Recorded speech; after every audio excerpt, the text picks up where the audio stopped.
Hi guys, it's Laura. Thank you so much for watching and welcome back to my channel. In today's video, I will show you how I made this crop top with bias tape edging.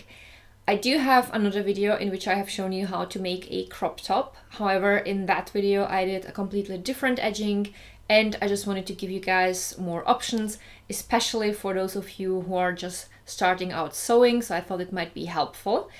For this top, I actually used up some fabric leftovers that I still had, and I did not buy any special pattern. I used a shirt pattern and I just made it shorter and I made the armholes a little bit bigger, but I will also explain how I adjusted the pattern. So if you want to know more about that, then please keep watching. As usual, I made a sketch for you guys because it's so much easier to explain the pattern that way. You can use a simple tank top pattern for this crop top and make it only shorter. I have a video about how to copy your favorite tank top and how to create several other patterns from it. I will link it down below. That might be useful. In my case, I copied a pattern for one of my favorite shirts. I have shown how to copy a shirt in one of my recent videos, so I will also link the video down below. And now let's focus only on the changes. Now these lines represent the original armholes where I would attach the sleeves of the shirt. For the crop top, I made the armholes a little bit more open, so you can see I went a little bit inwards. I've done the same on the back part. I kept the same neckline in the front as it was on the shirt originally, but I opened the neckline in the back a little bit more because it's a summer top.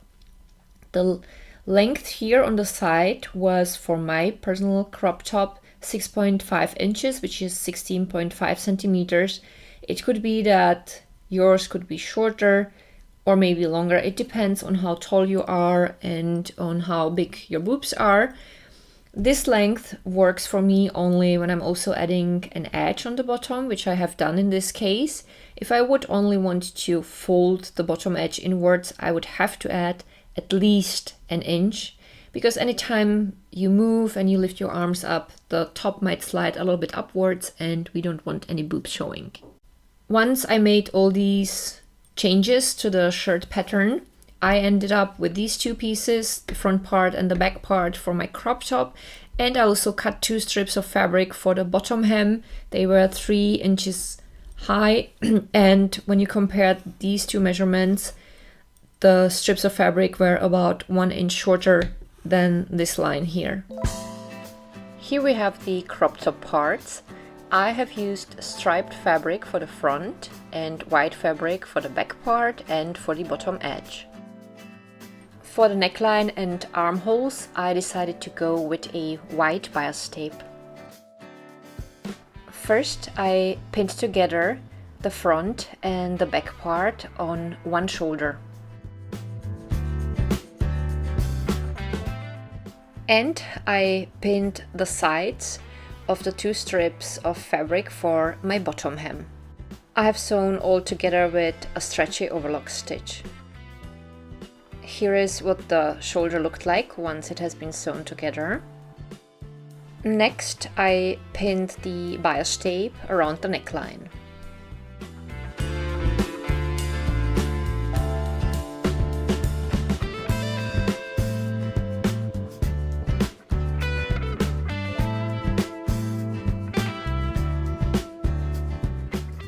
Once that was done, I pinned the bias tape also around the armhole on the side of my top where the shoulder have been sewn together.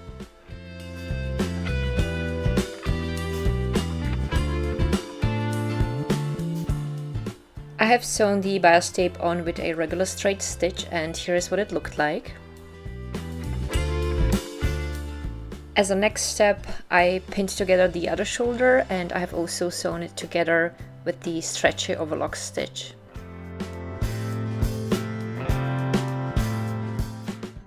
I folded the shoulder seam to one side and I have sewn through the bias tape with a straight stitch to keep it nicely flat. And this is how the neckline looked like. Next, I pinned the bias tape to the second armhole, and guess is what? I have sewn it on with a straight stitch. just like on the other side and around the neckline.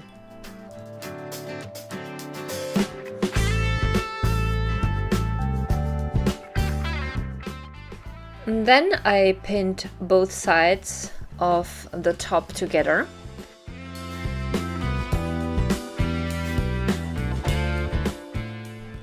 I have sewn the pieces together with stretchy overlock stitch. Here is what the top looked like so far. I folded the side seam on both sides to one side and I have sewn through the bias tape with a straight stitch. Next, I folded the bottom hem so that the right side would be up.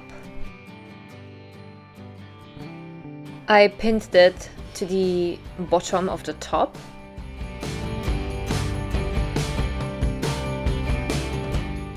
The hem was a bit smaller than the top, so I had to stretch it out, but that was on purpose because that way it would keep the bottom nicely tight.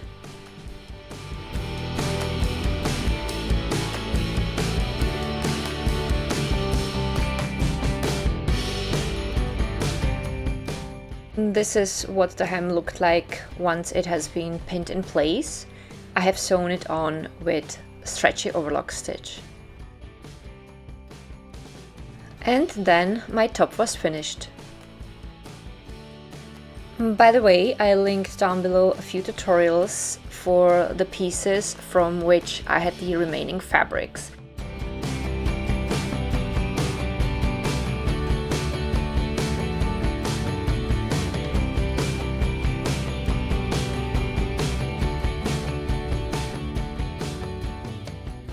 So this is how I made my new crop top. It is a great way of using up some leftover fabrics that you have at home. Another idea how to use leftover fabrics is to make your own underpants. I will link my tutorial for that down below if you missed that video. And that's it. I still have a few pieces at home that I want to use up, so I might make myself at least one or two more of these crop tops. I feel like they are really a great thing because either I wear them in the summer or I wear them for my workouts, so it's definitely something that I use a lot. And that's it for today. I hope that you liked today's video. If you ended up enjoying it, don't forget to give the video a thumb up because that really helps my channel. And you can also subscribe to my channel if you didn't yet, that would be awesome. As usual, I have linked down below a lot of stuff, all of my Instagram accounts, my vlogging channel, and there are a few affiliate links and discount codes that I have currently for you guys, and of course also the music is listed down below, and I will link down below a few videos or playlists that I think might be interesting for you. So thank you so much for watching. I love you guys so much and I'm looking forward to seeing you with my next video. Bye!